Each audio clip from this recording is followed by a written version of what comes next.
Joana Gutiérrez, José Soto, y hoy la profe de religión, la profe Marta Isabel Argáez, que reemplaza a la profe Miriam, y ya en un momentico le vamos a dar la palabra para que se dirija a ustedes.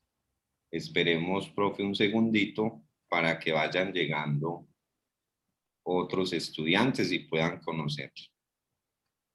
Bueno, ya está grabando, la grabación ya está adelante. Julio por allá activó. Muchachos, a todos muy buenos días, bienvenidos. Esta es la explicación de la guía número 1, componente social. Tienen 4 semanas, Soto, ¿no? Sí, señor. Ave María, si en 4 semanas no la hacemos bien, pues suficiente tiempo. Ya estamos en décimo, ya están en la media, muchachos. Trabajos con mucha calidad. En noveno, en general, trabajaron bastante bien. Hasta el momento que les califiqué, realmente muy juiciosos, tuvieron mucho acompañamiento también de sus directores de grupo. Hay que reconocerlo, hacen un buen trabajo, entonces tienen todas las condiciones pues para que empiecen muy bien en esa media, aprendan muchísimo. Ya la cosa pues es bastante diferente, creo yo. Por acá tenemos otros 2 estudiantes que están ingresando a la sala. Y bueno, para que nos rinda, yo creo que es pertinente empezar. Vamos a seguir como el siguiente orden. Vamos a empezar con la presentación de la profe Marta Isabel Argáez. Después tenemos la exposición del profesor José Soto. Ciencias sociales, hoy Soto, ¿cierto? Ciencias sociales y ecopolítica, mi querido amigo. Ah, bueno, muy bien, Soto, gracias.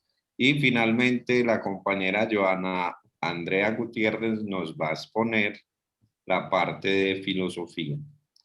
Al final, recordemos pues la asistencia, faltando unos 15 minuticos. Vamos a tomar esa asistencia por grupo, iniciando con 11º. Bueno, las condiciones están dadas, entonces para que empecemos. Adelante, profe Marta. Adelante. Buenos días para todos. Mi nombre es Marta Isabel Argáez Ocampo. Soy licenciada en Educación Religiosa y los voy a acompañar en el área de educación religiosa, en este componente social.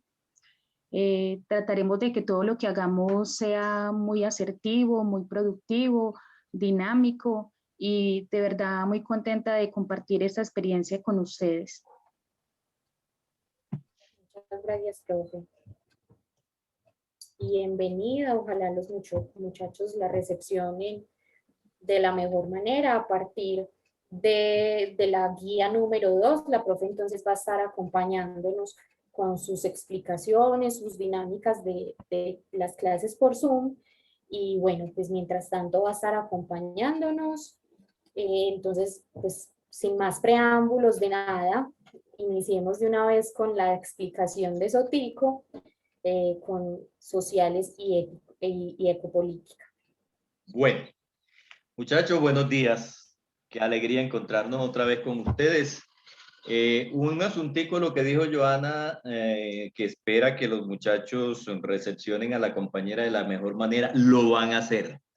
Lo van a hacer, Marta Isabel, porque gracias al Señor, con el respeto de todos los estudiantes del mundo, nosotros tenemos los mejores del mundo, los mejores seres humanos los tenemos nosotros en el colegio y con seguridad que te van a recepcionar muy bien.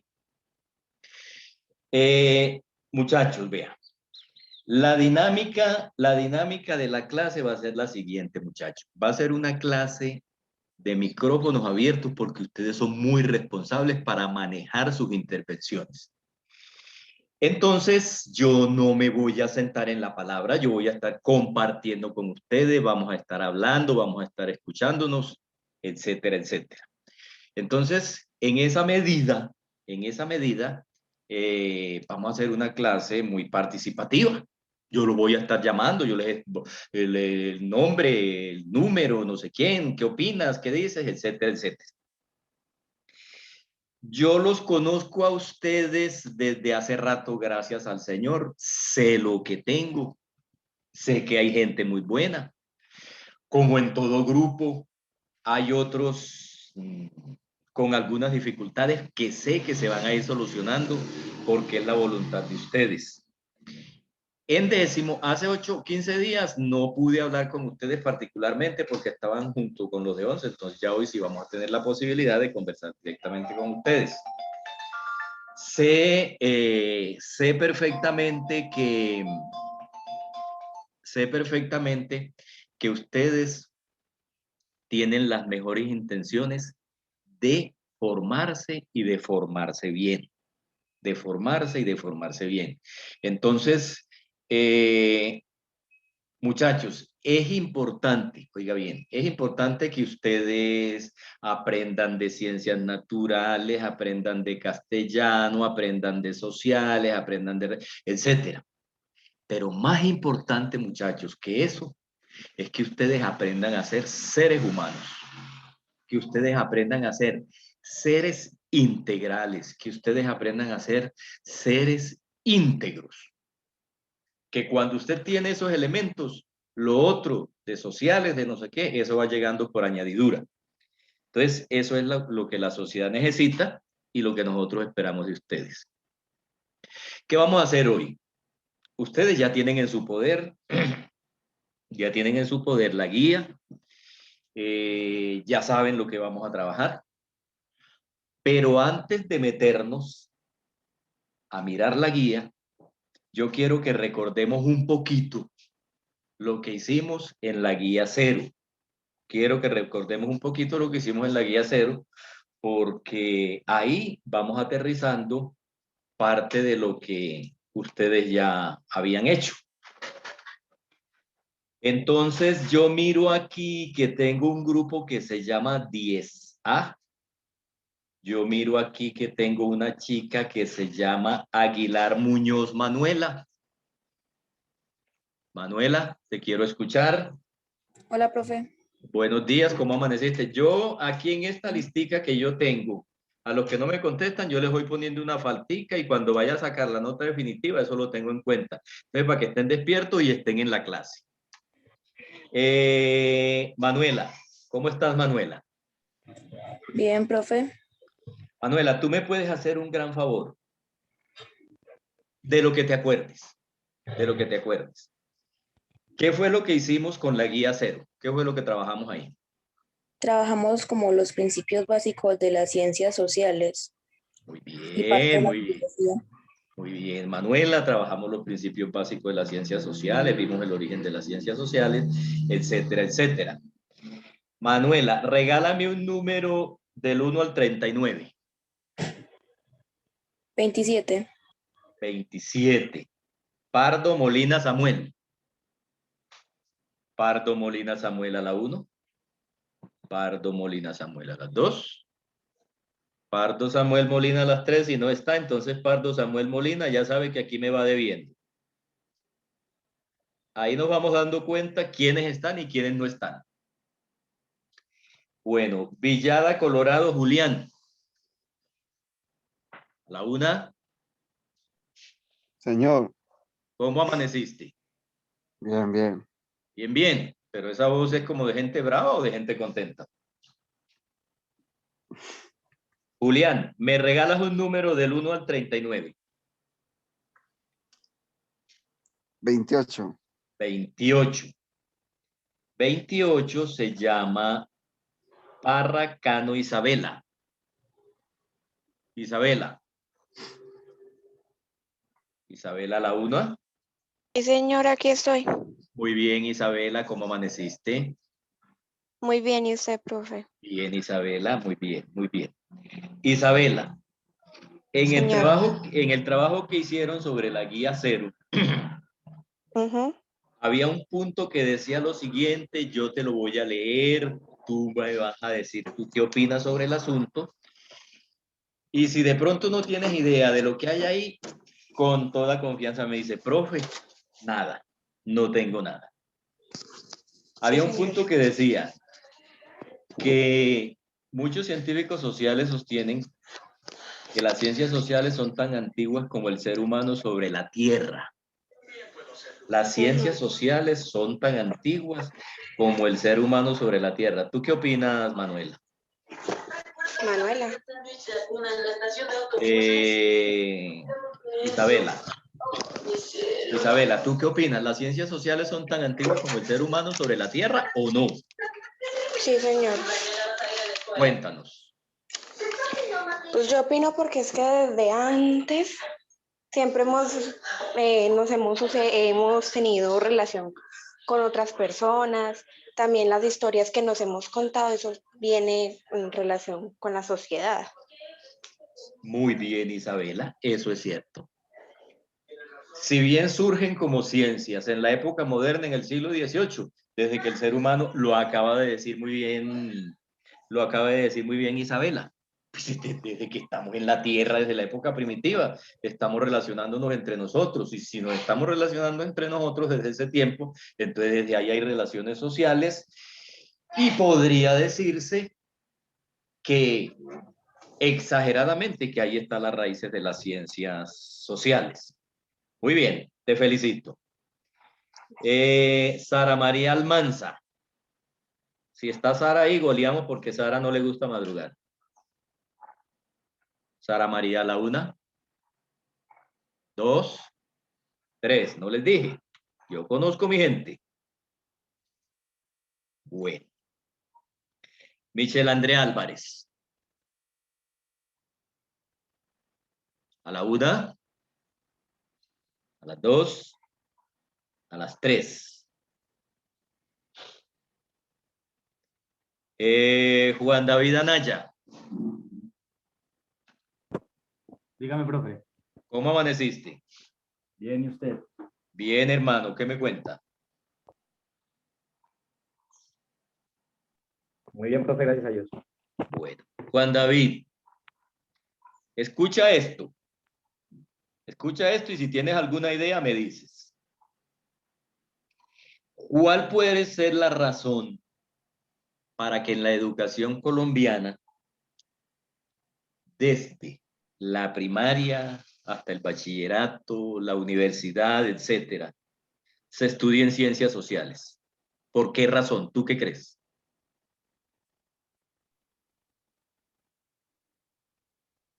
Pues, profe, ¿yo qué le puedo decir?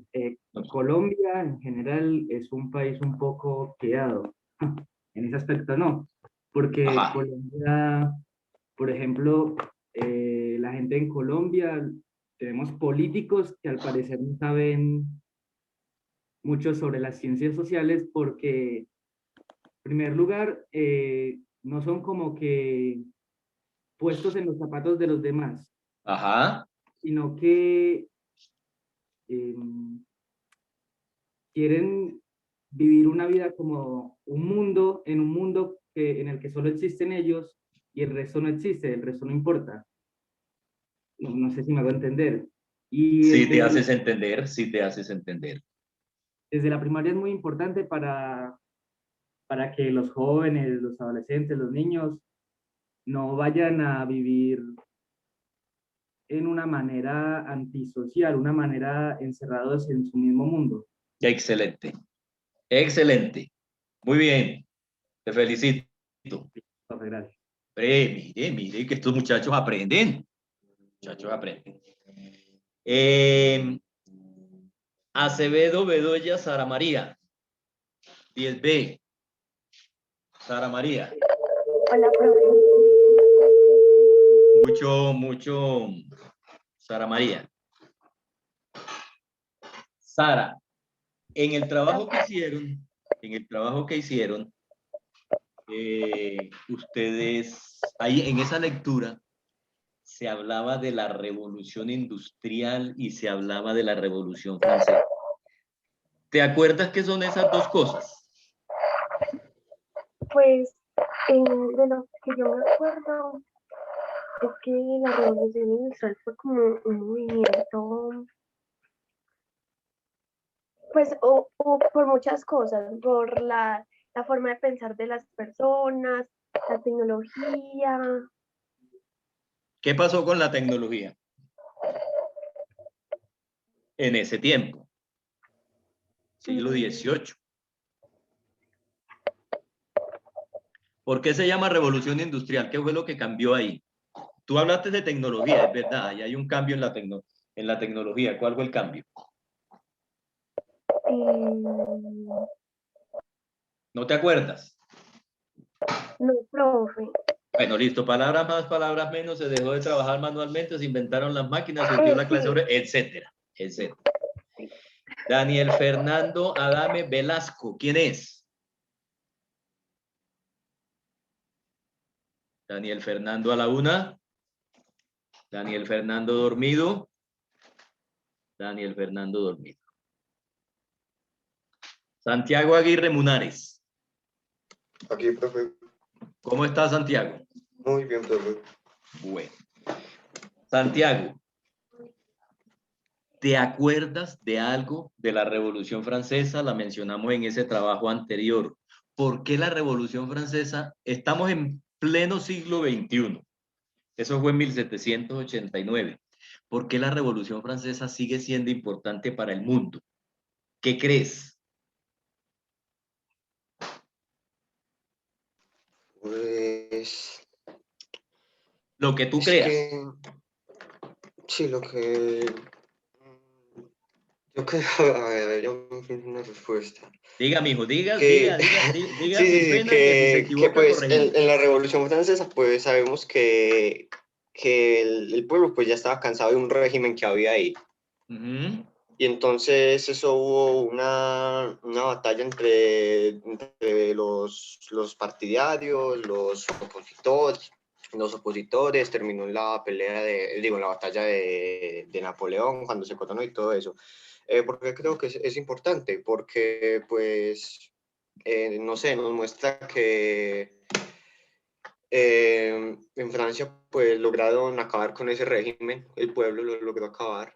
Bueno, ¿alguna idea tienes? Y de eso se trata. De eso se trata, de tener ideas de las cosas. Había un régimen, se llamaba la monarquía, la gente se cansó, la explotación, los malos tratos, etcétera, y entonces se alborotaron, tomaron las armas, tumbaron la monarquía y nació las democracias que tenemos hoy. Y de ahí sigue un montón de cosas. Muy bien. Bueno, entonces, Zapata Arango Wilson. ¿Dónde está Wilson a la una? ¿Cómo amaneciste? Bien, sí. Bien. Wilson, ¿estás despierto o estás dormido? Despierto, obvio. Ah, bueno, obvio. Wilson Zapata, bueno. Wilson Zapata Arango. Cuéntame una cosa, Wilson. Tú vas por la calle, por ahí desprevenidamente. Entonces se te aparece alguien que te conoce y te dice, mira, Wilson, tú que estás estudiando bachillerato hace 10 años, ¿qué entiendes por ciencias sociales? Invéntate una definición tuya, olvídate de los libros, olvídate de lo que hemos dicho. ¿Tú cómo defines las ciencias sociales? ¿Para ti qué son? Para mí es como un recuento de la historia. Un recuento de la historia, solamente. No, y también cómo vivir en sociedad. Pues cómo Muy vivir, bien, tratar y vivir en paz a las otras personas. excelente, excelente.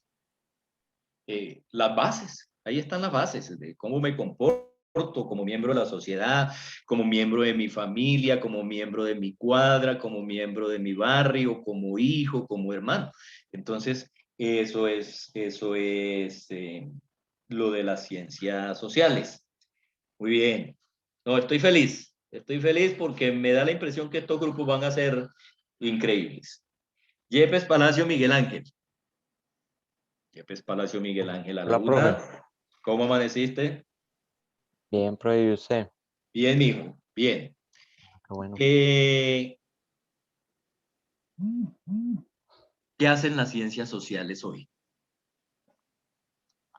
Pues, en lo que yo pienso, las ciencias sociales hoy tratan a estudiar al ser humano, cómo se relaciona con las personas, qué, qué comportamientos pueden tener, qué intenciones pueden hacer las cosas o estudiar también lo que pasó hace mucho tiempo, como decía Wilson, lo de la historia. Y, y ya, yo creo que eso es lo que hacen más que ahora. Muy bien. Hernández Montoya, Diego Alejandro.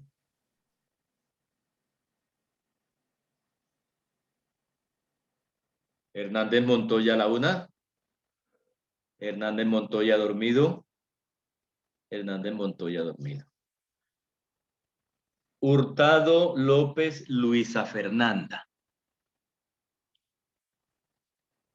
Hurtado López. Hurtado López. Ahí nos vamos dando cuenta. Ahí vamos viendo. Jaramillo Jiménez Juan Daniel.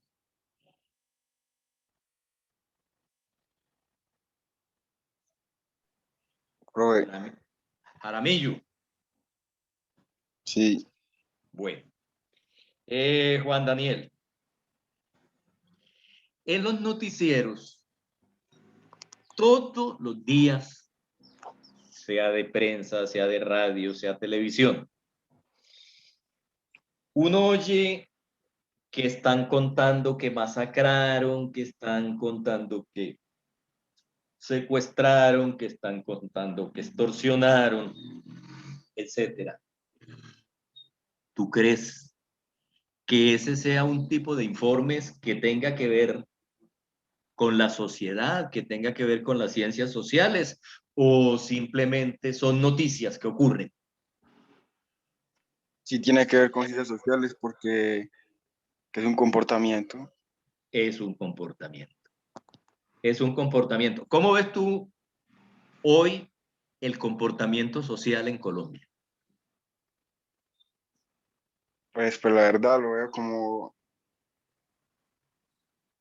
conflictivo. Ya han habido muchas muertes últimamente. Bueno, muchachos, mire, todo esto es ciencias sociales, todo esto es política, todo esto es economía, todo esto es psicología, todo esto es sociología, todo esto es ética, todo esto es filosofía. Muchachos, la filosofía de vida en Colombia está por el suelo.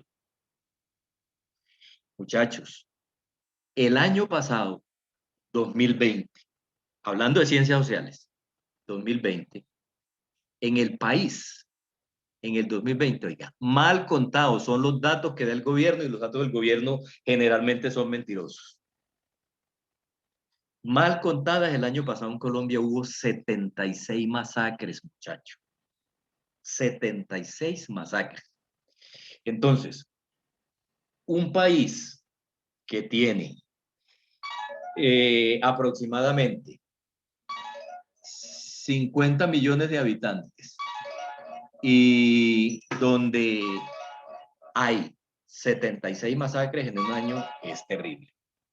¿Y qué es una masacre? Una masacre es un acontecimiento donde matan más de 3 personas en un mismo sitio por unos mismos actores y no de qué. Entonces saquen la cuenta, ¿cuánto es eso? Eso es lo que se sabe. Y hay un montón de desaparecidos y hay un montón de gente que no se sabe dónde están y que no se cuentan. Entonces, muchachos, socialmente, oiga bien, socialmente, muchachos, eso para un país como el nuestro es un desastre. Desde el punto de vista de las ciencias sociales, muchachos, un país que tiene, esto es doloroso, muchachos, un país que tiene 5, 6 millones de desempleados mal contados. Esto es terrible, muchachos, porque si usted cuenta cada uno de esos 6 millones por 4 o 5 personas que dependan de ellos, esto es terrible. Esto es terrible. Esa es la situación social que vive el país y eso es lo que las ciencias sociales nos muestran y lo que las ciencias sociales nos tratan de que nosotros entendamos. Y que desde la posición de ustedes como jóvenes que se están formando, la mentalidad, muchacho, empieza a cambiar, porque el cambio empieza por nosotros mismos. Esta violencia, si nosotros no la corregimos desde nuestro interior, es muy difícil que se corrija. Y con un agravante, muchachos. Me da un dolor decir lo que voy a decir, muchachos. Las clases que manejan este país, los políticos que tenemos, no son políticos, son politiqueros, les importa un pepino la situación que está viviendo Colombia. Yo sé que muchos de ustedes ven noticias y se han dado cuenta. La preocupación de los politiqueros nuestros hoy ya no es la situación del país, ni la pandemia, ni la miseria, ni el hambre, ni el desempleo. Ya la preocupación es las elecciones del año entrante, a ver a quién vamos a elegir y quién va a quedar en el poder para seguir con la misma corrupción. Entonces, muchachos, las ciencias sociales se encargan de todo ese tipo de cosas y por eso son importantes. Por eso son importantes y por eso, muchachos, de mi vida las van a seguir encontrando en 10º, en 11, en el SENA, en la universidad, donde quiera que vayan a estar. Ahí ustedes se van a encontrar con las ciencias sociales.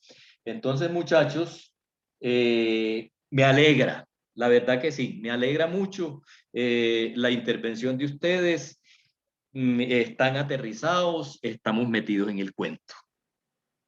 Bueno, vamos a lo de la guía, cartilla, que ustedes están trabajando en estos momentos, que se llama la número 1, y que tiene que ver, muchachos, lamentablemente, con esta situación que ustedes acaban de nombrar y que yo les acabo de mencionar. Entonces, acuérdense, muchachos, acuérdense, ciencias sociales, historia, geografía, sociología, psicología, antropología, lingüística, etcétera, etcétera. Todas esas son ciencias sociales y después esas se dividen en un montón y eso se convierte en una montonera. Entonces vamos a mirar un poquito la guía que vamos a trabajar. Vamos a ver si se las puedo compartir y vamos mirando y vamos explicando cositas.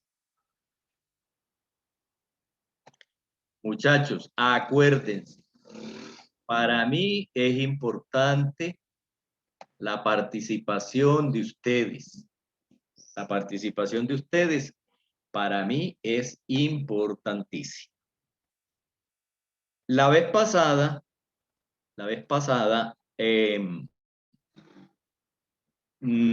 cuando estaban junto con los de 11, les explicamos toda la parafernalia del comienzo, de que por qué los componentes, de que cuáles son, de que por qué se inventaron, etcétera, etcétera. Entonces, eso hoy ya no lo vamos a tener en cuenta porque ustedes ya lo saben. Solamente hay una cosita para corregir, muchachos, vean. Algunos de ustedes, con esta guía que se acabó de entregar, me la mandaron al correo viejo y se les había mandado un correo nuevo. Algunos de ustedes no se identificaron bien. Me ponían Santiago Aguirre, por decir algo, pero no me decían Santiago Aguirre de décimo tal, ni ninguna de esas cosas. Otros se cambiaban el apellido y entonces así le queda a uno muy difícil encontrar el trabajito y probablemente les aparezca pues una nota por ahí que no es la correcta porque no se identificaron bien. Ahí tienen, muchachos, la presentación de la guía que van a trabajar.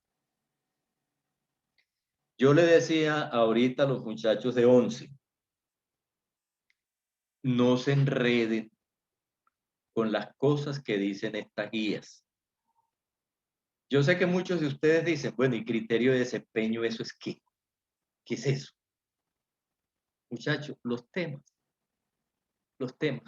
que antes uno llamaba, los logros, los objetivos, las propuestas que te vas a proponer cuando desarrolles el tema. Entonces, lo primero que nosotros vamos a trabajar Dice, comprende las consecuencias sociales, políticas, económicas y culturales del periodo de la violencia en Colombia y su influencia en la sociedad colombiana de hoy. Ahí hay dos fechas, muchachos. Dice 1946, 1960, 1948, 1960. Cualquiera de esas dos fechas es válida a un periodo de la historia de Colombia que se llamó la violencia, que era el enfrentamiento entre liberales y conservadores, y que todavía no termina. Y que todavía no termina. Dayana Caterine Tamayo, te quiero oír. Dayana, Hola, ¿cómo amaneciste? muy bien. Bueno. Dayana, ¿tú qué entiendes por lo social? Para ti, ¿qué es lo social en Colombia? La convivencia entre todas las personas.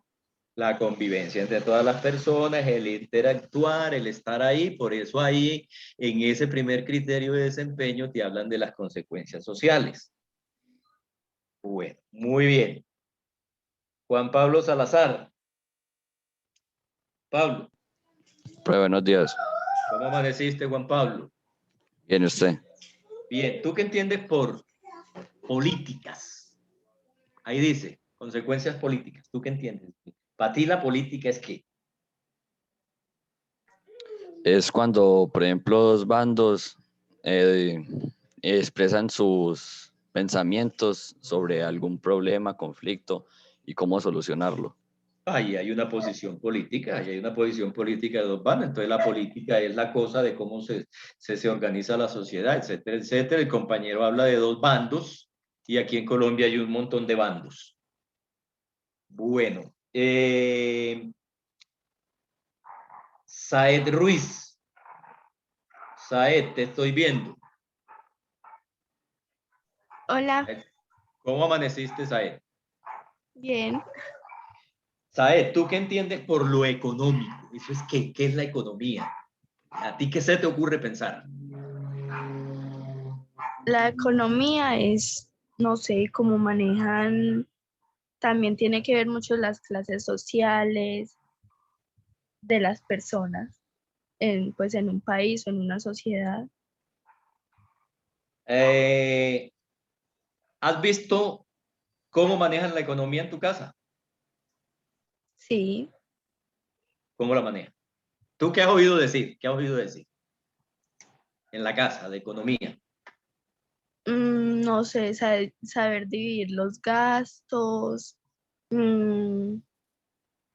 Sí, más o menos eso. Eso, muy bien, saber dividir los gastos. Mi hija, apague ese bombillo si no lo necesita prendido, que los servicios Sí. están viniendo muy caros. Mi hija, mire que ya el arroz vale la libra yo no sé cuánto, etcétera. Todo eso. Entonces, no, en este tema, muchachos, nosotros vamos a mirar cuáles han sido las consecuencias en lo social, en lo económico, en lo político, en lo cultural, de ese periodo que se llama de la violencia en Colombia. Muchachos, qué pesar. Aquí en Colombia, la violencia empieza desde el siglo XV, que llegaron estos europeos a desbaratar lo que estaba medio armadito, y no ha parado, no ha parado. En el siglo XIX surge el Partido Liberal y el Partido Conservador, y ahí fue Troya, y sobre todo eso nosotros vamos a hablar aquí. Dice este otro asunto, comprendo que los conflictos ocurren en todas las relaciones y que pueden manejarse constructivamente si las personas escuchan y comprenden los puntos de vista del otro. Entonces, en el documento, en la lectura, tú vas a encontrar muchas cositas relacionadas con esta, y entonces vamos a hablar del diálogo entre la gente, vamos a hablar de el hablar, el hablar para solucionar los problemas, no que si tengo un problema contigo, te pego un golpe y ya con ese golpe lo soluciono, etcétera. No, esa no es la idea. Entonces, la idea es que los conflictos se pueden solucionar a través del diálogo, a través de la concertación, etcétera, etcétera, y no utilizando el arma y utilizando el puño y utilizando el palo. Dice el otro asunto, interpreta el pensamiento. Aquí, muchachos, ustedes tienen la gran fortaleza en medio de todas las dificultades que hemos vivido con lo de la pandemia, con que sí hay profesor de filosofía en el colegio, de que no hay, etcétera. Ustedes han tenido la fortuna de que desde sexto, por lo menos, ustedes el concepto de filosofía lo conocen y más o menos saben de qué trata el asunto, y vamos a mirar el papel que la filosofía desempeña en todo este tipo de situaciones. Niveles del conocimiento. Eso no es nada nuevo, muchachos. Eso no es nada nuevo. Niveles del conocimiento es lo que yo les apuntaba en el tablero cuando estábamos allá, que decía subtemas o no sé qué. Entonces vamos a ver el origen de los partidos tradicionales, el liberal y el conservador, que en última instancia, muchachos, así le duela a mucha gente, son los representantes de estos partidos, como han gobernado el país, los que tienen el país sumido en la miseria en que está. Conflicto de partidistas, ahí están todos los temas que vamos a desarrollar. Acá de este lado dice evidencias de aprendizaje. Muchachos, ese cuento de evidencias de aprendizaje tan moderno ahora que la gente, pero ¿qué es eso tan horrible? ¿Qué aprendiste? Al final del tema, ¿qué aprendiste? Al final del tema, ¿qué eres capaz de decir? ¿Qué eres capaz de argumentar? Bueno. Acá viene entonces las actividades que ustedes van a desarrollar y que algunos ya han desarrollado. Pregunta problematizadora. ¿Es la violencia que hoy vive el país una consecuencia de los enfrentamientos entre liberales y conservadores? Usted, después de haber hecho la lectura y de haber hecho todo el trabajo, usted esa pregunta le va a quedar muy fácil responderla. Entonces usted va a decir, bueno, de acuerdo con lo que yo leí ahí y con lo que veo todos los días, porque lo estoy viendo, entonces podemos pensar, no sé, lo que usted quiera pensar de ahí en adelante. Un ejercicio de comprensión lectora, sencillito. Ahí vienen las preguntitas. Muchachos, todas estas preguntitas, escuchen bien, muchachos y niñas, todas estas preguntitas llevan la respuesta, llevan tu sello personal. Ninguna de esas preguntas te pone a responder a ti cosas al pie de la letra. Ninguna.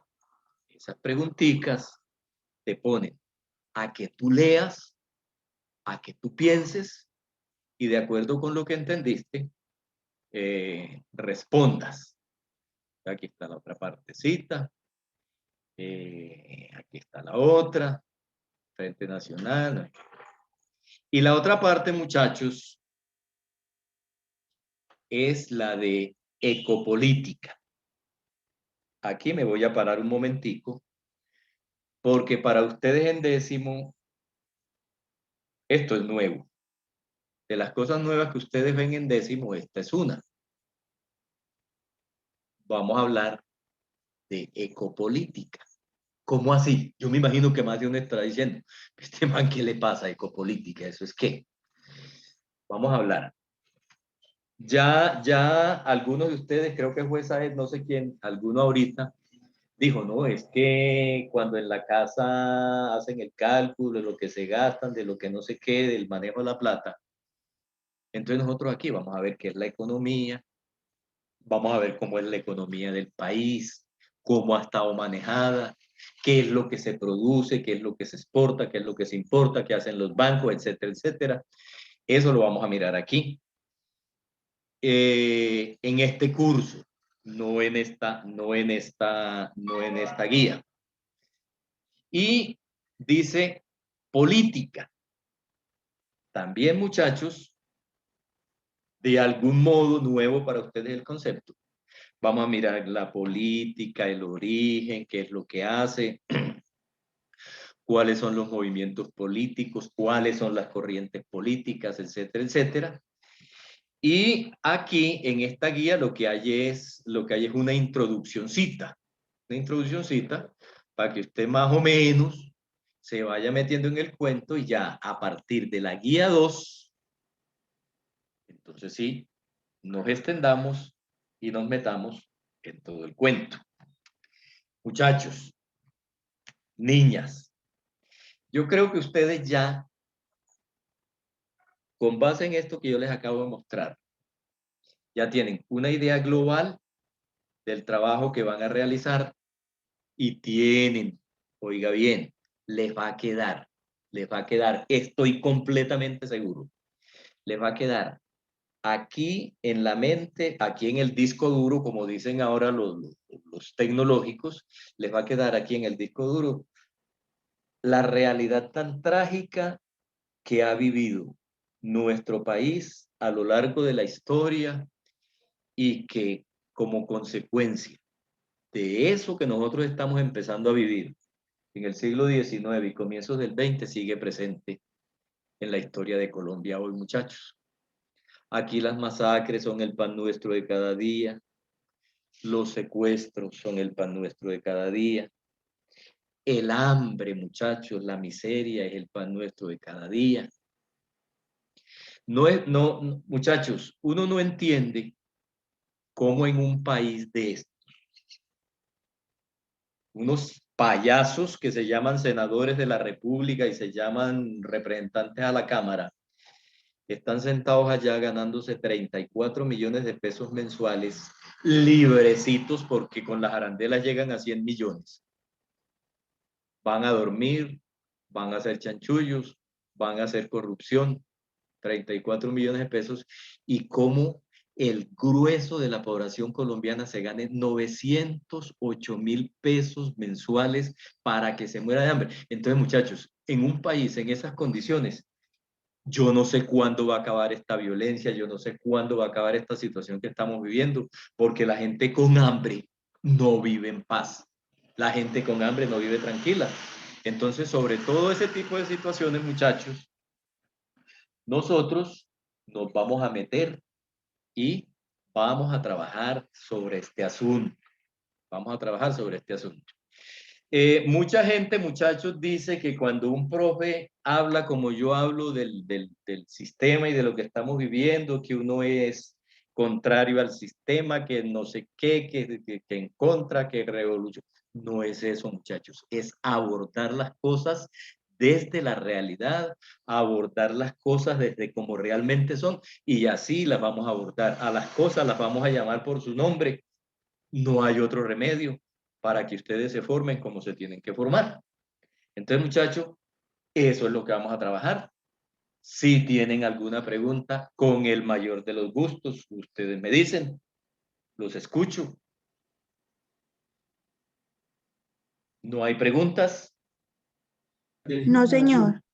Bueno, entonces, mis queridos muchachos, les deseo muchos éxitos, muchachos. Hagan esa guía a conciencia. Hagan esa guía a conciencia. Si ustedes resuelven esto a conciencia, ustedes van a decir cuando terminen, van a decir, tengo despejada esta cabeza y ya sé lo que está pasando en Colombia y ya sé lo que tengo que hacer para tratar de que esta situación no siga como está y desde mi posición de joven aportar mi granito de arena para que las cosas empiecen a cambiar. ¿Listo? Bueno, Sí, chicos, qué alegría. Espero que nos sigamos viendo y que sigamos trabajando. Le voy a dar paso a la compañerita Joana, que nos les adelanto una cosa. Lo que la compañera va a hacer es relacionar la filosofía con todo esto que yo les acabo de mencionar. ¿Por qué relacionar la filosofía? Muchachos, porque la política que se está ejecutando en Colombia por los gobernantes es una filosofía política. Y esa filosofía política, de eso la compañerita nos va a hablar. Voy a dejar de compartir. Que tengan buen día. Los quiero mucho. Los llevo en mi corazón y espero que ustedes sean unos seres humanos integrales, completos, honestos, etcétera. Buen día. Compañerito. Perfecto, muchas gracias, Soto. Yo realmente pues no creo demorarme como mucho. Pienso que el texto de la actividad correspondiente a filosofía es un texto claro, que precisamente, como lo decía Soto, cuestiona la guerra, y la filosofía eso es lo que hace. Yo he venido insistiéndoles que la filosofía lo que hace es cuestionar, ¿cierto? Preguntarse, inquietarse. Y bueno, pues la guerra es un asunto netamente humano que debemos sí o sí abordar, que debemos sí o sí reflexionar sobre ese acontecimiento. Y el texto correspondiente pues como a esa lectura previa a la actividad que ustedes van a realizar, lo que hace es cuestionar justamente, yo les voy a compartir la pantalla, justamente lo que hace es abrir como con unas dudas, con unas cuestiones que sería chévere que pues antes de ir más bien a la actividad, pues ustedes de un modo personal pues se pregunten o traten de dar respuesta como a esas preguntas. ¿Cómo definimos la guerra? ¿Cierto? Es muy difícil definir la guerra. Sí, es un conflicto violento, por lo general, pues no hay una guerra que no esté exenta de violencia, pero ¿cómo la definimos? ¿Por qué llegamos a ella? Han variado a lo largo de la historia las guerras. Acuérdense que pues ha habido, digamos, guerras de nivel mundial que afectan a muchos países, y hay otros como las guerras civiles que son al interior de los países, otras que son entre países cercanos, pero digamos no hacen mella en otros países como para convertirse en un asunto mundial. Y cómo han variado a lo largo de la historia, ¿cierto? Cómo hacemos violencia, cómo tratamos de violentar al otro a través de la guerra, ¿cierto? Indudablemente las guerras han variado. Tal vez los móviles, es decir, las causas, sean, digamos, subsistan la misma razón, que es imponerse ante el otro, tal vez, tener más poder que el otro, pero sí han variado las técnicas, han variado las armas, ¿cierto? La forma de proceder, de atacar, etc. Existen guerras justas, entonces puede que una guerra, por violenta que sea, los móviles, como les decía, las causas, lo que lleve a una guerra sea justo, puede que no, ¿cierto? Puede que ustedes me digan, no, es que no hay ninguna guerra justa, es imposible que haya guerras justas. O es posible un mundo sin la guerra. ¿Cómo sería un mundo sin guerra? ¿Cómo sería un mundo donde no hayan este tipo de conflictos? ¿Cierto? ¿Será que sí somos capaces nosotros como seres humanos de vivir en un mundo sin guerras? ¿Y cuál es el fin que persiguen las guerras? ¿Cierto?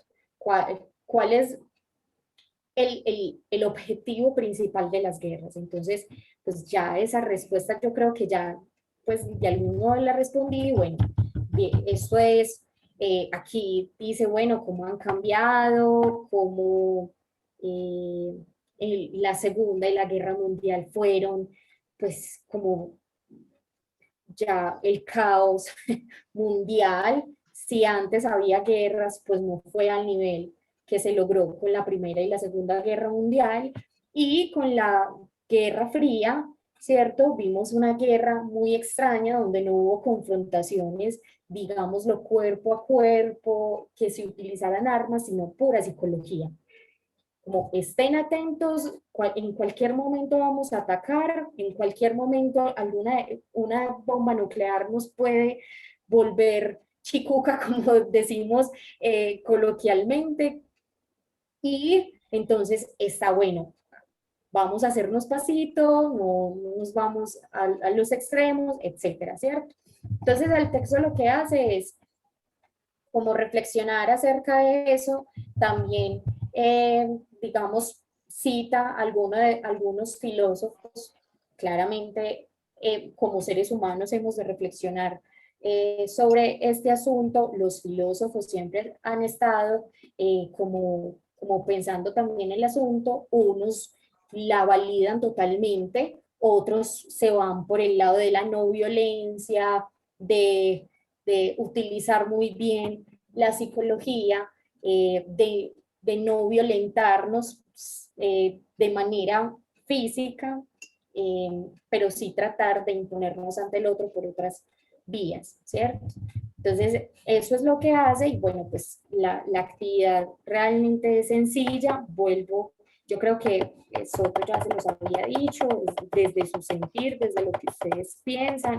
Para mí, ustedes no hacen mucho, en realidad sí copian y pegan lo mismo que está en el texto. Para mí lo importante es que ustedes reflexionen verdaderamente, sea corto o largo, ¿cierto? Aunque yo aquí, por ejemplo, en el punto número 3, sobre cada una de estas frases les pido que hagan una reflexión de 5 líneas.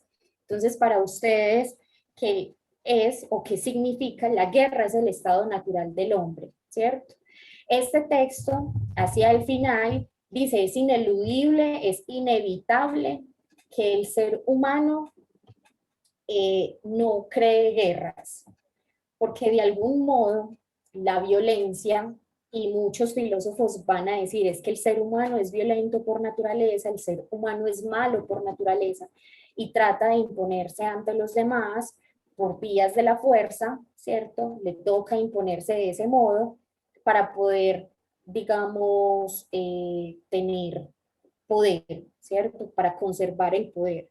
Entonces, la reflexión es esa, ¿cierto? Aunque muchos, yo me quiero quedar con este señor que para temas posteriores les va a servir, y es con Immanuel Kant, ¿cierto? Y él va a postular que si bien en la naturaleza del ser humano está esa tendencia a la guerra, a la violencia, a las confrontaciones, es decir, no puede haber siempre un estado de paz.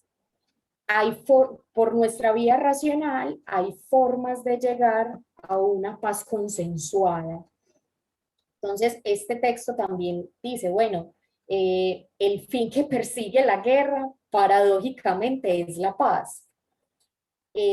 Tratar de consensuar entre esas dos visiones opuestas, que en ocasiones no son tan opuestas, pero que trata entonces de buscar la paz, ¿cierto? Y cuando se desestabilizan esos acuerdos a los que se habían llegado para conservar la paz, se generan nuevamente los momentos de guerra. Entonces podríamos decir que en nuestra condición humana está el que cíclicamente, ¿sí? De manera universal, tengamos como esa tendencia a cada cierto tiempo tener guerras, ¿cierto? Colombia como que es exento de eso, porque Colombia, como que la historia de Colombia es pura guerra. Usted revisa la historia de Colombia casi que desde el inicio, desde que llegaron, pues como tal, los españoles a colonizarnos, eso ha sido guerra veinteada por todos lados. Entonces, digamos que nosotros no hemos tenido estados de paz, ¿cierto? Momentos de paz, sino que nuestra historia es la excepción a toda regla, podríamos decir. Les voy a compartir un pedacito de un video del que les decía Immanuel Kant, ¿cierto? Sobre la paz perpetua. Entonces él va a decir, vea, justamente en ese texto que se llama así, la paz perpetua, podemos mirar cómo los estados pueden consensuar esa paz, ¿cierto?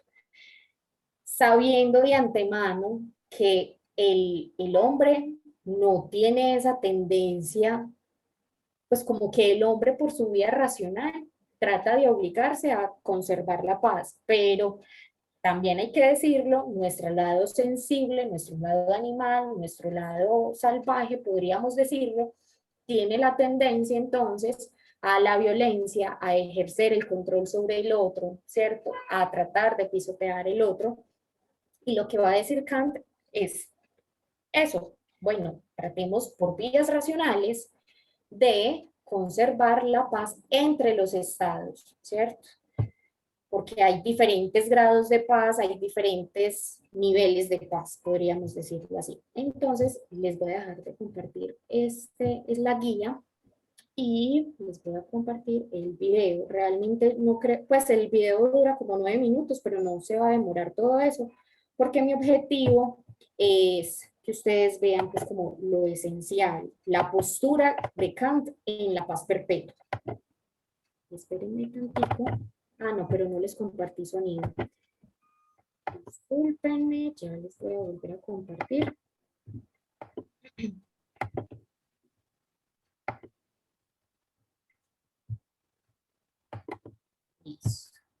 Como ciencia. Pero hoy vamos a centrarnos en un aspecto menos conocido de su pensamiento, su filosofía política, en concreto su opúsculo sobre la paz perpetua, escrito en 1795, hacia el final de su vida. En este texto, Kant se atreve a hablarles directamente a los estados de su tiempo para exigirles que avancen inexorablemente hacia un gobierno mundial que instaure la paz perpetua entre las naciones. Os pido por favor que os quedéis hasta el final, porque además vamos a contar con la presencia de Javier Santaolalla, del canal de divulgación científica Date un Blog. ¿Cuál es exactamente la conexión entre un pobre filósofo prusiano del siglo XVIII y la ciencia contemporánea? Ya lo veréis. Bien, quizás os sorprenda lo que voy a decir a continuación, pero el estado de paz no es un estado natural entre los hombres. La verdad es que no hacen falta grandes dotes de observación para darse cuenta. Kant aquí es más cercano a Hobbes. El estado de naturaleza, es decir, el estado de libertad salvaje sin leyes, es un estado de guerra de todos contra todos. Incluso cuando no hay ninguna hostilidad declarada, la situación sigue siendo una situación de guerra, pues no existe ningún marco legal común entre los individuos que me asegure el comportamiento de mi vecino. Por ello, para salir de este estado, los hombres constituimos entre nosotros la sociedad civil, en la forma del Estado, mediante el contrato originario. Hacer esto, dice Kant, es un deber categórico de la razón, pues la razón práctico-moral formula en nosotros su veto irrevocable. No debe haber guerra. Fin de la cita. Por tanto, primera idea, el estado de paz no es un estado natural entre los hombres, tiene que ser instaurado, es producto de la voluntad humana, es un logro político. ¿Cuál es el problema? Que ahora lo que nos encontramos es una multitud de estados independientes entre sí que se encuentran entre ellos en la misma situación de guerra en la que estaban los individuos en el estado de naturaleza. No hay entre los estados ningún marco legislativo común que elimine la percepción del otro como una amenaza constante. Y por tanto, el único medio que tiene un estado para dirimir sus diferencias con otro estado es la guerra. Pero la misma exigencia de la razón que obliga a los individuos a constituirse en un estado para superar la situación de guerra, obliga también a los estados, dice Kant, a constituir una especie de estado o gobierno mundial mediante el cual instaurar la paz perpetua en la Tierra y superar su propio estado de naturaleza. El objeto de este opúsculo es mostrar esta paz perpetua no solo como una exigencia de la razón, sino como algo posible, como algo realizable por los seres humanos. Y como veremos, tampoco solo como algo posible, sino como algo que en cierto sentido está garantizado por la naturaleza. Un momento, ¿me estás diciendo que Kant, el mismo Kant que en su vida casi nunca salió de su pueblo, se propone solucionar el problema de la guerra a escala global? Tal cual lo has dicho, para que luego venga Marx y diga que ningún filósofo antes que él se propuso cambiar el mundo. Kant se lo propuso. Vale, ¿y cómo lo hace? Bueno, delimitando 9 condiciones para alcanzar la paz perpetua. Bueno, yo voy a dejar el video hasta ese momento, pero entonces me interesaba era que vieran que finalmente Kant reconoce que no somos seres de paz. Lastimosamente no somos seres de paz, precisamente porque nosotros todavía, pues por muy racionales que nos creamos, por la última Coca-Cola en el desierto de la creación que nos creamos, finalmente tenemos ese lado salvaje. No puede ser en muchas ocasiones como, ¿cómo lo digo? Como tranquilizado, ¿cierto? Controlado más bien. Y entonces Kant va a decir, vea, pero sí tenemos razón. Y por la vía racional somos capaces de entonces establecer la paz. Pero entonces ahí eso lleva a otro pensamiento, y es a decir y a establecer que somos seres políticos por naturaleza. Para garantizar la convivencia con los demás, nosotros tuvimos que crear las leyes, ¿cierto? Entonces, en esa medida, somos seres políticos. Nosotros vivimos de acuerdos con los demás, implícitos o explícitos, pero tenemos acuerdos con los demás para garantizarnos, entre comillas, pues la sana convivencia, el bienestar, el desarrollo, etcétera, ¿cierto? Entonces, la guerra, o más bien el estado violento del hombre, siempre va a estar en nosotros, pero en Kant va a decir si es posible tener una paz perpetua. Y es deber casi que de los estados garantizar esa paz perpetua. Entonces, hacia el final del texto que ustedes van a leer, dice, hay posturas muy idealistas que dicen que sí podemos tener una paz perpetua, que aluden a una paz perpetua, es decir, eterna, ¿cierto? Eso puede ser muy idealista, claro, muy romántico, suena hermoso, precioso. Al llevar ese pensamiento a la práctica puede ser un tanto más difícil, pero en virtud de que somos seres racionales, se supone pues que podríamos lograrlo. El problema entonces es cómo ejercitar esa razón, cómo practicar ese lado nuestro racional de manera que de manera conjunta, universal, podamos llegar a ese estado de la paz perpetua, ¿cierto?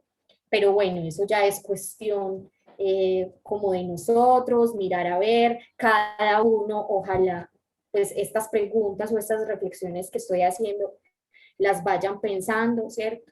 Porque finalmente las guerras son difíciles, pero a veces sí parece como que son también difíciles de evitar, ¿cierto? Traen muy malas consecuencias, como que todos queremos la paz, pero a veces es como muy difícil evadir ese tipo de situaciones. Entonces, bueno, pues igual las preguntas aluden como a eso, a que ustedes hagan ese tipo de reflexión, y ya eso sería como todo.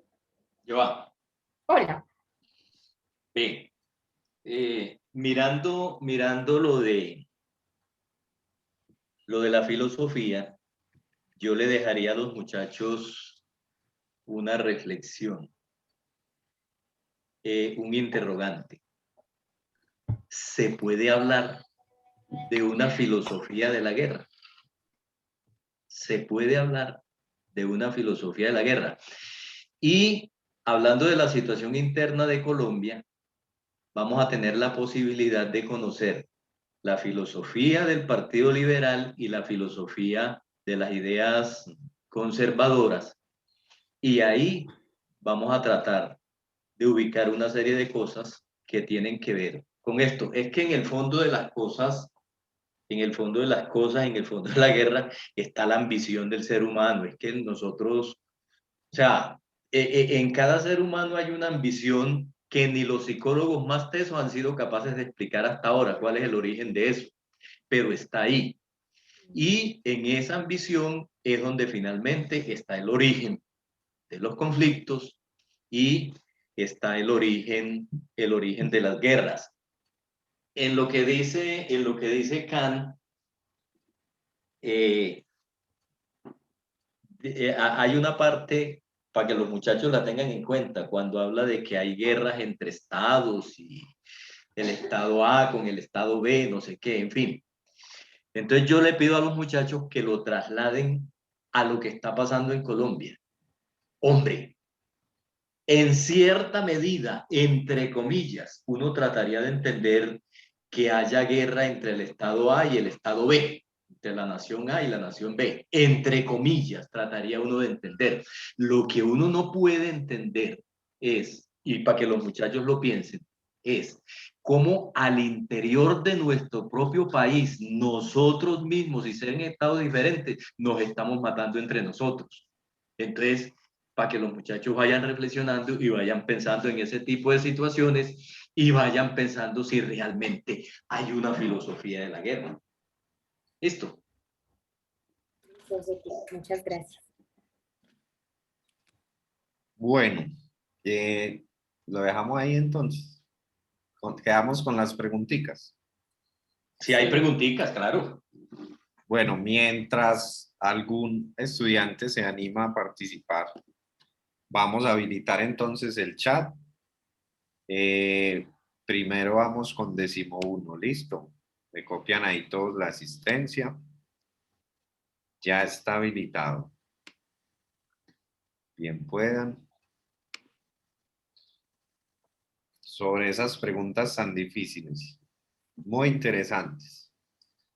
Yo diría que los conflictos, sobre todo armados, es difícil que se acaben. Lo que habría que hacer es humanizar un poco el conflicto. Es decir, como llevarlo a otro nivel, que no sea pues como esos niveles tan destructivos que ha conocido la humanidad con las guerras mundiales, etc. Porque el conflicto de alguna manera también es una característica de la sociedad y una necesidad. Claro. Si no hay conflictos, no hay evolución. Entonces tenemos ejemplos como en la Revolución Francesa, ¿cierto? Y todo lo positivo que también trajeron esos muertos. Es muy duro lo que les estoy diciendo. Todo lo positivo que trajeron esos muertos, pero es así. Las sociedades necesitan también ese tipo de cosas trágicas para pasar a otros periodos, digamos, de paz, ¿cierto? De todas maneras, sí, Soto. Como dices tú, lo positivo que trajeron esos muertos, hablando de la Revolución Francesa, esos muertos, como dice Edward, lamentable decirlo, pero esos muertos trajeron como positivo los sistemas democráticos, trajeron como positivo las constituciones políticas, trajeron como positivo el reconocimiento de los derechos y un montón de cosas. Dime. Hola. Hola. Profe, entonces, ¿cuál sería la solución, una de las soluciones que podría tener el conflicto en Colombia? ¿Me vuelves a preguntar? Profe, que ¿cómo sería una de las soluciones para el conflicto en Colombia?